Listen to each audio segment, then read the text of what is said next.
Hey guys, ഇത് നമ്മുടെ Malaysian വ്ളോഗിൻ്റെ part 3 video ആണ് കേട്ടോ. നമ്മൾ രാവിലെ 7 മണിക്ക് മലേഷ്യയിൽ എത്തിയിട്ടുണ്ടായിരുന്നു. നമ്മൾ എത്തിയ സമയത്ത് അവിടെ നല്ല മഴയായിരുന്നു. നമ്മളിപ്പോൾ പോകുന്നത് എൻ്റെ കസിൻ ബ്രദറായ ദീപുവേട്ടൻ്റെ ഫ്ലാറ്റിലേക്കാണ്. ഫ്ലാറ്റിൽ നിന്നുള്ളൊരു വ്യൂ വന്നിട്ട് ഇത് എനിക്ക് നല്ലോണം ഇഷ്ടമായി. അങ്ങനെ നമ്മളെല്ലാവരും ഫ്രഷ് റെഡിയായി നമ്മൾ അവിടുത്തെ ഫ്ലാറ്റും ചുറ്റുപാടും ഒക്കെ കാണാൻ വേണ്ടി പോയി. അങ്ങനെ നമ്മൾ മലേഷ്യയിലെ ജേണി ഇവിടെ സ്റ്റാർട്ട് ചെയ്യുകയാണ്. നമ്മുടെ ഫസ്റ്റ് ഡെസ്റ്റിനേഷൻ ബത്തോ കേവ് ആയിരുന്നു. ഇവിടെയാണ് വേൾഡിലെ ടോളസ്റ്റ് മുരുകൻ സ്റ്റാച്ചു ഉള്ളത്.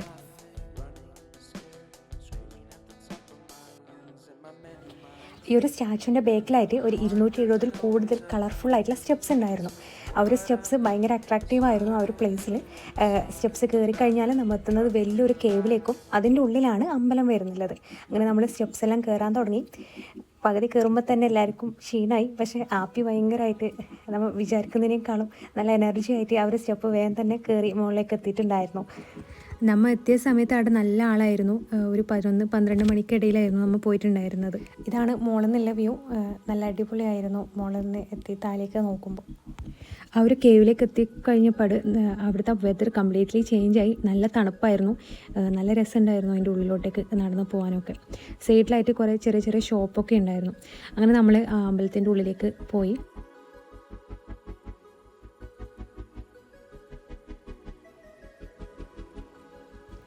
അങ്ങനെ നമ്മൾ അവിടെ കുറച്ച് സമയം ഇരുന്ന് റെസ്റ്റ് എടുത്ത് പിന്നെ വീണ്ടും താഴോട്ട് ഇറങ്ങാൻ വേണ്ടി പോയി. ആപ്പി അവിടെ എത്തുമ്പോൾ തന്നെ ഒരു ടോയിനെ നോട്ടിട്ടിട്ടുണ്ടായിരുന്നു. അങ്ങനെ നമ്മൾ ഇറങ്ങിയിട്ട് ആദ്യം പോയിട്ട് ആ ഒരു പൂച്ചനെ വാങ്ങി.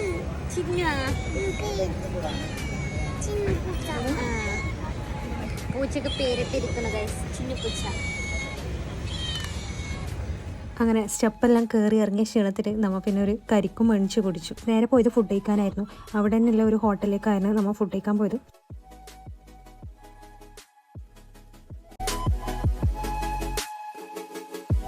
അങ്ങനെ ബത്തോ കേവിൽ നിന്ന് ഇറങ്ങി പിന്നെ നമ്മൾ പോയിട്ടുണ്ടായിരുന്നത് എൻ്റെ ഒരു ഡ്രീം ഡെസ്റ്റിനേഷനിലേക്കാണ്. വേൾഡിലെ ടോളസ്റ്റ് ട്വിൻ ടവറാണ് നിങ്ങളിപ്പോൾ കാണുന്നുള്ളത്. അവിടെ എത്തുമ്പോൾ തന്നെ നമ്മൾ കണ്ടത് പെയ്ഡായിട്ട് പിന്നെ ഫോട്ടോസൊക്കെ എടുത്ത് കൊടുക്കുന്ന കുറച്ച് ആളുകളെയാണ്. അങ്ങനെ നമ്മളും കുറച്ച് ഫോട്ടോസൊക്കെ എടുത്തു. പോസറിലും അവരെന്നെ ഇങ്ങനെ പറഞ്ഞു തരുന്നുണ്ടായിരുന്നു. അങ്ങനെ ഫോട്ടോ എല്ലാം നമ്മളെ ഫോണിലേക്ക് ഷെയർ ചെയ്തു. ഈ ഒരു ട്വിൻ ടവേഴ്സ് രാത്രിയിൽ കാണാനാണ് കൂടുതലും ഭംഗി. ഉള്ളി ലൈറ്റപ്പൊക്കെ ചെയ്ത് ഫോട്ടോ ഒക്കെ എടുക്കാൻ പറ്റിയ ഒരു സ്ഥലമാണ്.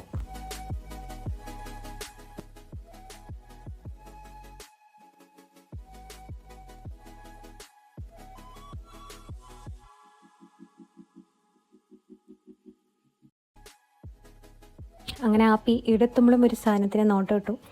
ഫൈനലി അതും സ്വന്തമാക്കിയിരിക്കുന്നു ഗൈസ്. ഈ ഒരു ടവറിൻ്റെ ഉള്ളിൽ ഷോപ്പിംഗ് മാളും കൂടി ഉണ്ടായിരുന്നു. അപ്പോൾ നമ്മളിത് കാണാൻ വേണ്ടി പോയി. സൂര്യ KLCC എന്നായിരുന്നു ആ മാളിൻ്റെ പേര്.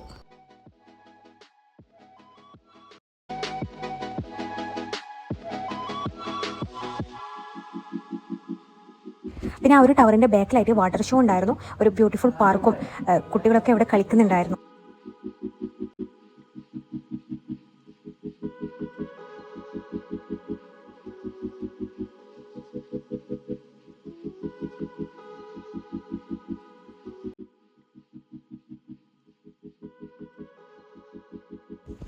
അങ്ങനെ നമ്മൾ ട്വിൻ ടവറൊക്കെ കണ്ട് കുറച്ച് ഫോട്ടോസൊക്കെ എടുത്ത് പിന്നെ തിരിച്ച് ഫുഡ് കഴിക്കാൻ വേണ്ടി വന്നു. ഞാൻ ഈ ഒരു സാൻഡ്വിച്ചാണ് ഓർഡർ ചെയ്തത്. ഇത് ഭയങ്കര ഹെവി ആയിരുന്നു. അങ്ങനെ ഇന്നത്തെ വ്ളോഗ് ഇവിടെ കഴിഞ്ഞു. പാർട്ട് 4 വീഡിയോ ആയിട്ട് ഞാൻ വേഗം തന്നെ വരും. ബൈ.